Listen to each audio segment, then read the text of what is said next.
Ida for not supporting my husband's kids.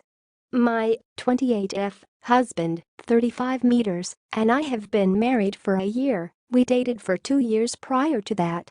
When we met, I said I didn't want to have kids of my own, but wouldn't mind being in a relationship with someone who has kids.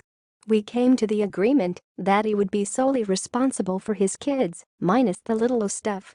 I love my husband a lot and his kids are alright. The older two are great, but the younger two are a bit much.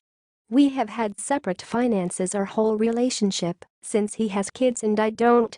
When I moved into his house, we agreed that I would pay 1/4 of the mortgage since it's a 4-bed and 3/4 rooms go to his kids.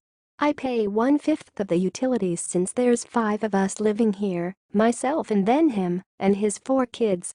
I also buy my own groceries separate from them since I'm really into fitness and I meal prep once a week. It's just the best way to go about it. This was the agreement we came to 2 years ago, and we've stuck to it. Recently I've gotten a new car, and I guess he's realized my finances vary a bit more from his than they used to. I work as a travel nurse, going to wherever pays the most for about 1/3 of the year. I make pretty good money, and I've saved a lot. I make around $130K a year. Meal prepping and responsible spending has helped a lot. I don't buy myself a lot of luxuries other than my new car.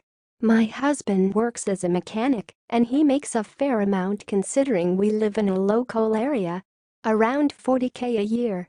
Well, he wants me to start setting up college funds for his kids, and he wants to have a joint account and pay our bills based off our income. Essentially, he wants me to pay 2/3 of everything related to the household and him pay 1/3. I don't think it's fair at all. He decided to have 4 kids, and I decided not to have any because I would rather spend my time and money on myself. He thinks it's not fair that I can buy myself an expensive car while he still drives an older car that needs work. Ultimately, I asked why he agreed to the split we have now if he wasn't okay with it, and he just changes the subject. I have refused to take on more of the household costs so that my husband can have more spending money. I could be the asshole because it wouldn't necessarily hurt me, though I wouldn't be able to save up as much money for the future. Ida for not wanting to support his kids. What do you think about it? Write your comments.